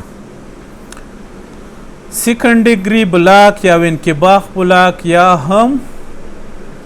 موبټس ټایپ 1 د وینکباخ ته موبټس ټایپ 1 ویلو یارانو ښه دا بلاک په دغه لیډ کې لیدل کیږي ځکه ډاکټر صاحبانو دغه پی وی داسې دغه اس ټي سیګمنټ بخښش د پی ار انټروال لرې کیږي او بالاخره 2 پی وی دی ګوره نو دا وینکباخ یا هم موبټس ټایپ 2 ټایپ 1 او دلته یو بل شی پکې د ډاکټر صاحبانو اس ټي سیګمنټ پکې سره کم ده لوړ دی پروګریسیو دغه خبرم دی او دام پکې لوړ دی نو په نتیجه کې موږ ته شی راپکوته کوي ډاکټر صاحبانو دا انفارکشن او انفیریور انفارکشن ولې ده ځکه په انفیریور لیډونو کې رامعلومیږي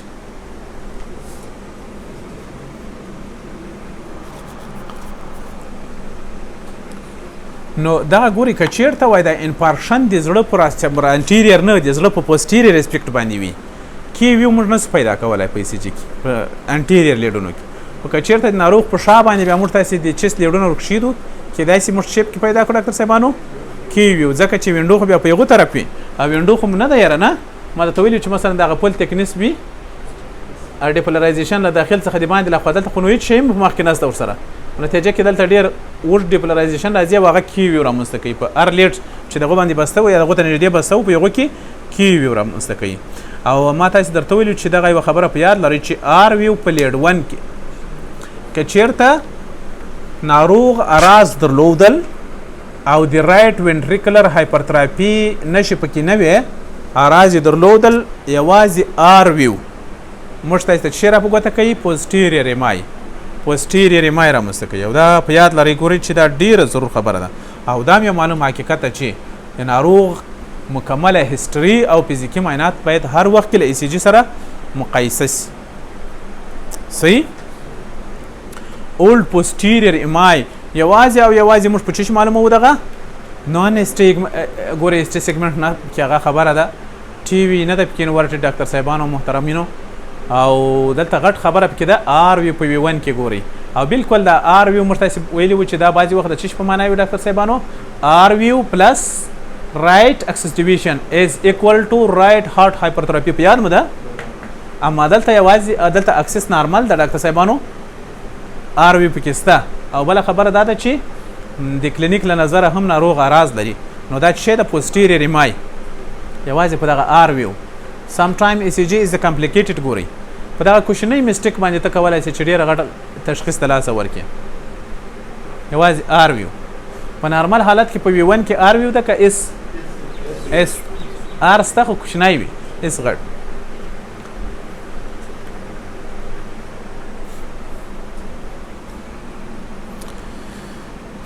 بل ډاکټر صاحبانو ان اس ټي ایوالویټډ ام آی ګوري دا صرف یو ریویژن د په دې باندې مرته سم چای مرته خوري تاسو او دغه مازی د ریویژن ته غوښون سي دې باندې مرته تاسو ډیر خبرې کړې دي صرف یو دا تاسو سره کنفیوژن چې تاسو په ذهن کې پیدا ده پرونه ماته ځول زه کوشش کوم په دغه یو څو لیکچرونو کې کنفیوژن مو یستکم. ان اس ټي ایوالویټډ ام آی به چشته وای ډاکټر صاحبانو چې اس ټي سیګمنټ نه لوړ سوی دا تر ډیره بریده پورې نن اس ټي ایوالویټډ ام آی کې کیو وی وم نه ولی څنګه پول تکنس ام آی نه نو دلته چې څه کې ډاکټر صاحبانو ټوله تکه په چیش کېږي ټي وی انورژن په هر لیډ کې ک ټي وی انورژن وو مطلب د هغې برخې مای ده مثلا که چیرته مثلا په وی 3 وی 4 وی 5 کې مثلا دا پیښ نو مطلب چې ده چې انټیریر امای ده که چیرته یوازې په وی ال بخششتي وی 6 وی 5 کې وي نو مطلب دا ست لیټرل لیفت لیټرل او که چیرته مثلا په 2 3 وی اف کی مطلب بیا چې د انپیریئر صرف د ټي وی انورژن بل خبره نشته یارانو دا چې ده ان اس ټي ایوالویټډ ام آی او تر ټولو مهمه خبره دا نه د ست ټي وی د ځن ولار ست ام آی بس یا ولار ست بستر کا او بار د سترومبولایټیک ایجنټ ته شروع دي کیسه دی برابر کړي نو ته په دې سربېره باید شی وکې کارډیاک انزایم هم ورته وکوروره نو چې هغه هم مثبت سي دلته دیم دغه انورژن کې پیدا کړی ده سل په سل کې نفر په چی شاخته ده په ان اس ټي ایوالویټډ ام آی او دغه اکثره وخت لځنه ډاکټر صاحبانو څخه مس کیږي ما جدا سي ورته وګوري هغه باندې بیچاره باندې وخت هم ضایع کی 200 غنیم پیور کې پیسې جی باندې ECG قیمت 200 ده د ما ځای ورته وګوري تر نظر تیر کې یا خو په پیژن یا وخت نه پیسې کوي اکثره په پیژن دا ډیر جزئی شي تاسو پیژې د پوسټیریر مای څخه نو یواز یو آر وی وکسه ټي وی انورژن لا پکې نو کی وی پکې نو او که چیرته ماته چې لیډونه په شا باندې ورتک شي بیا ممکن نور شیانم کې پیدا خو دلته بیا ډاکټر صاحبانو ان اس ټي ایوالویټډ ام آی کې یوازې ټي وی انورژن ته موږ ګورو صحیح په هر لیډ کې کوا دی یو لیډ په معنا ده دلته کی وی عموما ته نه پکې ورکه اساس خبره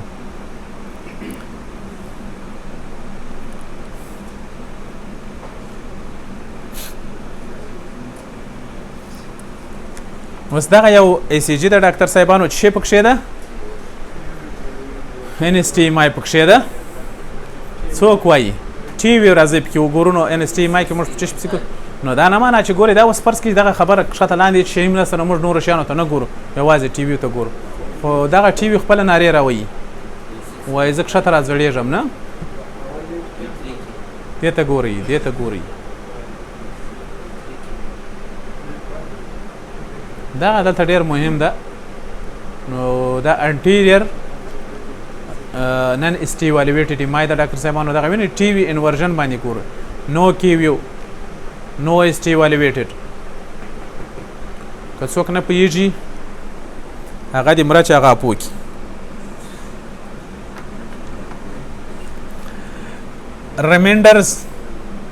ریمینډر خو په یاد چې هغه مهمې نقطې دي او ګورې دوه یو څو سلایډونه نور هم شته سر منه خوږوو سره شه اس ټي ام آی سیکوینس اف ECG چینج سره کوم اول ECG نارمل وي د ام آی په وخت چې موږ ECG واخلو لږ وروسته چې واخلو اس ټي سیګمنټ به پکې لوړ سي او بیا وروسته کی وی پکې را پیدا کیږي وروسته اس ټي سیګمنټ نارمل حالت ته راځي او اس ټي ویر پکې سره کوم کیږي انورټډ کیږي نو اس ټي سیګمنټ ایوالویټډ اکثره وخت چې وی ډاکټر صاحبانو هغه سره کوم اکیوټ حالت مشتسته په ګوته کوي بل سایت اف انفارکشن ډاکټر صاحبانو که چیرته په لیډ وی 3 وی 4 صحیح ده کې ستونزه ولیدل سي صحیح ده دا د چش په معنا ده ډاکټر صاحبانو دی انټیریر بعضی وخت کې داسې په وی 2 وی 5 کې هم دا صحیح انپیریئر انفارکشن به چش کې لیډ 3 وی اف لیټرل انفارکشن 1 وی ال وی 5 او وی 6 کې پوسټیریر مای ډاکټر صاحبانو ار وی یوازې په وی 1 دا اوس نو ساده یو سلاید خلاص د ECG in patient with intermittent chest pain په وخت کې خټول اراز شدید دي ساده ستدي وس د سینې دردونه یو څه کې مثلا بارز ډیر نه وي او سات اندازه چې یو څوک د سینې دردونه ولري ډاکټر صاحبانو یو خبره په یاد چې ډاکټر صاحبانو په نارمل حالت کې یعنی سره له دې چې یو څوک انجینا لري خو کله په ریسټینګ حالت کې کته ECG ورڅخه واخلې ECG نارمل وي که نه وي صحیح ECG باید سره کم وي په هغو کې نارمل وي دا خبره په یاد لرئ صحیح ده او ایسټي سیګمنټ پکې ډیپرس کیږي په هغه وخت کې چې دی څه شی کې ډاکټر صاحبانو یو فزیکي کار وکړي ستړی سي او یا هم بعضې وخت ډاکټر صاحبانو په ځینې ناروغانو کې لکه مخکې چې ډاکټر صاحب ویل کیدای سي چې بل لکه انجینا وجود ولري وازوسپزم یا پرنزمنټل انجینا هغه وخت هم صرف د درد په وخت کې که چېرته ته مثلا ECG ورڅخه وکړې نو بیا به هلته څه شي وي ایسټي سیګمنټ به یې پکې سره کم وي ډاکټر صاحبانو لوړ وي د درد په وخت کې خو کله چې درد ورک سي بیرته دا درد له ایمای سره څنګه معلومولی سو دا درد چې وي صرف په یو نایتروګلایسرین به په وازو ډیلیټر باندې دستي آرام او د ایمای درد نه آرامېږي دا په یاد لرئ وګورئ په دې پرنزمنټل انجینا کې مې دغه شیل وي ایسټي سیګمنټ ایوالویټډ وي دا په یاد لرئ ګورئ دا ډېره ضرور خبره ده نو ښه خبره دا ده چې موږ ته ځان ته معلومه کړو دا انټرمیډیټ چې سپیس ځینې کسان چې تا ته راسي ډاکټر صاحب کله چې په زینو راوخېږم په سینه مې درد سي کله چې ګرځم ښځې بیا وایي چې مثلا یو فزیکي کار کوم یو شی پورته کړم په سینه مې درد سي نو ته څه شی باید ورته وکړې ECG او داسې ورته وکړې چې لږ وځغله او ECG وکړه لا لږ وګرځه ECG وکړه یا یې وبېروه ورته ECG وکړه یا یې هم ATT ورته وکړه اکسرسایز ټولرنټس په هغو وخت کې چې فزیکي کار وکړي نو حتما به څه شی وي ډاکټر صاحبانو ایسټي سیګمنټ به بیا لوړ او مای ګاډ ښه به نو اکسرسایز ټیسټینګ ECG ډېره ضرور وي هغو کسانو ته چې انټرمیډنټ چیست پین لري صحیح ده ځکه یوازې تاسې په هغه وخت کې کتلی سي او ECG سنسټیویټي ډېره زیاته ده نسبت و چیش ته دي چیست پین دپاره نسبت و انجیوګرافي ته ډاکټر صاحبانو په یاد یې لرئ ځکه چې بعضې وخت ناروغ ممکن هېڅ اعراض ونه لري انجیوګرافي کې به ته تغیرات پکې ولري اما کلینیک به نه لري او عموما ECG موږ په تر کلینیک تر چیست پین وروسته ورته کوو او کوم تغیر چې پکې را پیدا کوو نو هغه به حتما په د زړه په ناروغیو باندې دلالت کوي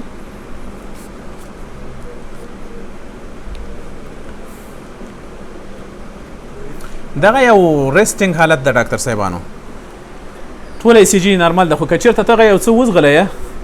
وبګورئ چې ایسټي سیګمنټ یې په اکثره لیډونو کې سره کم سي ښکته سي ولې تاسې په لوړ پسې ومشتلاست په انجینا کې سره کم وي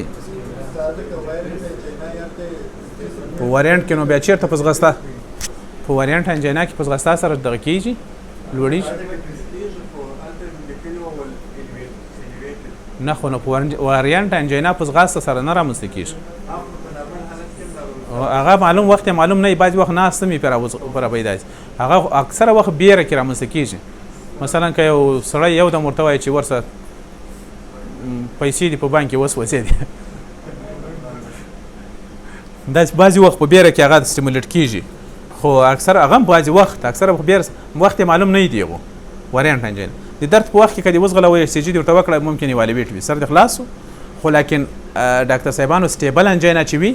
هغه په ځغاز سره هغه اوس که دغه سټیبل انجینا ده که چېرته دا کښته کړي دا ګورې سټیبل انجینا ده خو بالکل ECG نارمل ده کې لږ وځغلی دا ایسټي سیګمنټ ډیفرس کېږي په دې کسانو کې ECG په هغو کسانو کې چې سالنډي لري یو سالنډي ده یو نفستنګي ده دا یو له بله سره په یاد ولرئ تاسې پوهېږئ تقریبا ما ډېر وخت تېر سو په کندهار کې مې تر 11 کاله پورې شاوخوا کېږي تر ډېره وخته پورې زه نه پوهېدم چې چا به راتلل نفستنګي مې کېږي نو ما فکر کوه چې نفستنګي موږ دغه ته وایو سالنډي ته ما فکر کوم سالنډي خو دلته نفستنګي خلک چیش ته وایي یا انزایټي ته دغت ته وایي یا دغه ته خواشیني صحیح خفګان مثلا په ما نه پس تنګ د زه غواړم د باندې ووځم نه داسې خلق مې تنګ سو ډېر اصطلاحات شته خو دې ته نفستنګي برتلسنس د نفستنګي نه بلکې د سالنډي په معنا چا سالنډي کېږي سای لنډه کېږي سای سوځي صحیح برتلسنس یوازې د سږو له وجې نه بلکې د زړه د ځینې ناروغیو له وجې هم برتلسنس رامنځته کېږي ډاکټر صاحبانو او په صورت عموم کې دا یوه خبره په یاد لرئ که د زړه په ناروغیو کې د زړه په کومو ناروغیو کې برتلسنس رامنځته کېږي په ځینې اسکیمیک ناروغیو کې نور اکثره نن اسکیمیک لکه هارټ فیلر کې برتلسنس د زړه له وجې چې وي هغه څه شي وي هارټ فیلر پوهېږئ زما په خبره باندې رایټ سایډ یا لیفټ سایډ هارټ فیلر کې اکثره وخت برتلسنس وي خو متاسفانه چې په ECG کې هغه تغیرات هارت فیلر یو څوک وایي چې مثلا ECG ته ګوري چې ته خو هارت فیلر لري دا به ناممکنه وي نه نو هارت فیلر په ECG سره په اسانه نه رامنځته اما تر هارت فیلر وروسته د هارت فیلر ډاکټر صاحبانو هغه تاثیرات په زړه کې بیا موږ په ECG کتلی سو مثلا د هارت فیلر په وخت کې حتما زړه هایپرترافي کوي هغه هایپرترافي موږ لیدلی سو لکه رایټ سایډ هارت فیلر لیفټ سایډ هارت فیلر په ECG کې بیا هغه معلومیږي تر هارت فیلر وروسته چې کوم تغیرات په زړه کې رامنځته کېږي هغه موږ لیدلی سو که یا مثلا لیفټ سایډ هارت فیلر رایټ سایډ بیا چې په دواړو وختونو کې هایپرترافي په غیر د هغو کې موږ په ECG کې داسې کوم خاص شیان نسو لیدلی صحیح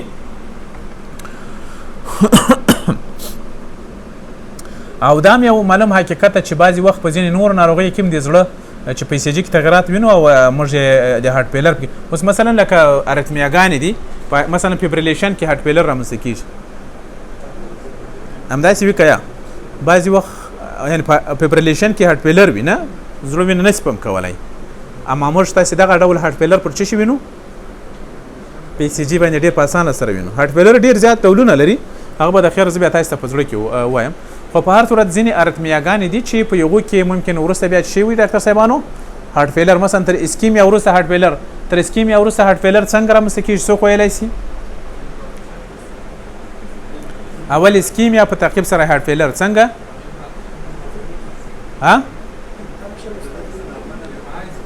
اوس انفارکشن و آفرین یو خدای سته چې مثلا کافي اندازه فورس اف کنټراکشن نه لري یو بلکې داسې چې دغه MI چې شته نږدې ورکه سوی ډاکټر صاحبانو والونو ته نږدې نو بیا چې والولر ډیزیز یې رامنځته کړي وي صحیح نو په دې خاطر اکثره وخت تر MI وروسته چې کېږي ډاکټر صاحبانو هارت فیلر رامنځته کېږي او دغه هم موږ تاسې کولی سو چې بیا مثلا وروسته ناروغ ته ووایي چې کېدای شي مثلا دی په هایپرترپ په دغه باندې اخته شي په هارت فیلر همدارنګه هایپرتروفیانې ماته درته وایي چې دا ټول په هارت فیلر پورې مربوط دي خو هارت فیلر زه ولې یادوم په هارت فیلر کې نفس تنګي وي سالنډي وي نفس تنګي نه سالنډي وي په ځینې اسکیمیک ناروغیو کې ګورئ په انجینا کې هم ناروغ شي احساسوي سالنډي او که هغه سټیبل ده کنسټیبل ده او MI کې هم ګورئ دی سالنډي احساسوي دا خبر هم په یاد لرئ کاز اف بریتلسنس ډاکټر صاحبانو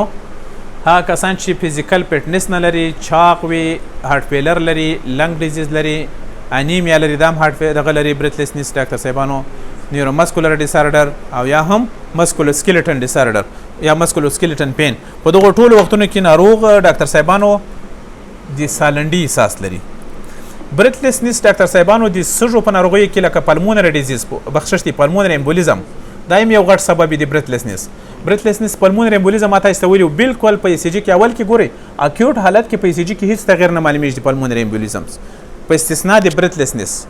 مثلا یو ښځه د پلمونري امبولیزم ته ولاړه یو دم شی ورته پیدا شو سالنډي نفس تنګي خو یوه خبره دا وي چې د زړه د ناروغیو سره د هغه نفس تنګي فرق دا وي د هغو سالنډي د زړه د ناروغیو سره فرق دا وي چې په هغو کې درد نه وي او په دې کې درد وي پلمونري امبولیزمز کې ډاکټر صاحبانو که چېرته کوچنی وي تر ډېره اندازې درد نه وي خو که غټ وي په دې کې هم سخت درد وي د MI په رقم درد وي په یو صورت کې چې غټ امبولای راسي ډاکټر صاحبانو او عموما دا کامن پلمونري ټرنک یا کامن پلمونري ارټري بند کی دومره درد وي لکه د MI بیا بریتلسنس سالنډي وي یو ډېره سخته شدیده او درد یې هم دومره زیات وي لکه د څه شي لکه د MI په دا کوچنیو کې ممکن درد وي خو ډېر نه وي او داسې شیندلی درد وي هغه کسان لري صحیح خو په ECG کې په اول کې تغیرات نه لیدل کېږي اما وروسته بالکل د پلمونري امبولیزم کې ما تاسو ته ویلي څه رقم تغیرات لیدل کېږي لکه د رایټ سایډ هایپرتروفي غوندې تغیرات بالکل پکې لیدل کېدل په یاد مو دي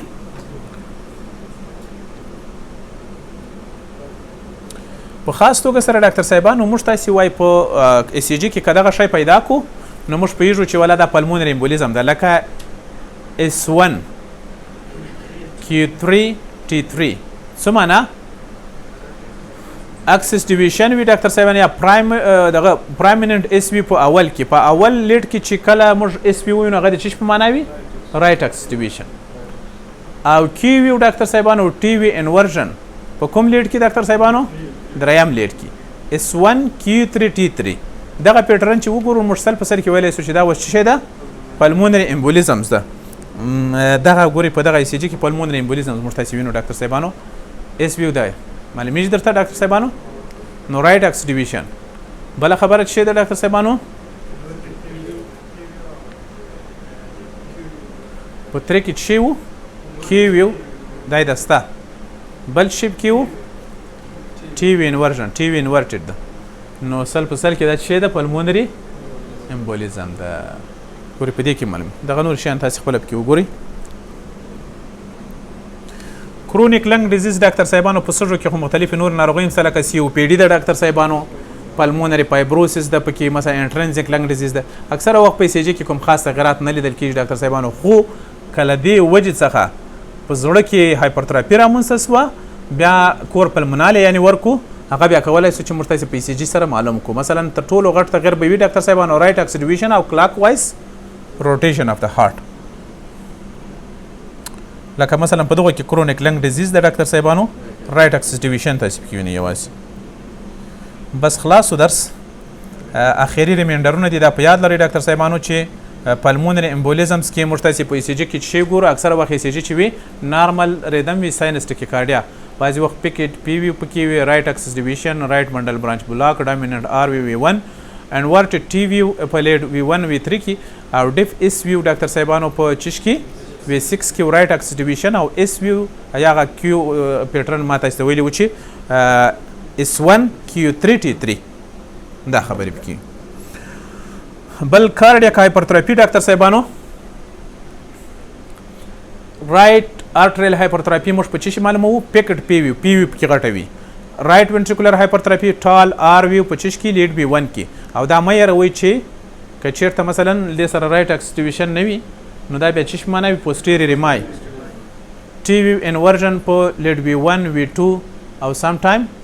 وی 3 اند وی 4 کې دا هم د چش په معنا وي ډاکټر صاحبانو رایټ هارت hypertrophy dip is view polyd with 6 kV doctor cyber right acceleration or sometime right bundle branch block left arterial hypertrophy پچیش biped p view biped p view پچیش کی معلومه ډاکټر صاحب left arterial hypertrophy ماته است ویلی وو left ventricular hypertrophy r view په v5 v6 کې greater تر 25 ملي متر یعنی QRS کمپلیکس یې لوړ وي په دغه دوه لیډونو کې r view په v5 v6 کې plus S view and lead V1 V2 دا تقریبا تر 15 دا څوک سکولو کولون دی ویل که سکولو د سکولو قانون مې راوي سکولو کرایټیریا انورټډ ټي وی په ډاکټر صاحبانو په 1 لیډ VL V5 V6 کې او سم ټایم V4 کې دا هم د چش په معنا وي لیفت ventricular hypertrophy په معنا وي stop the video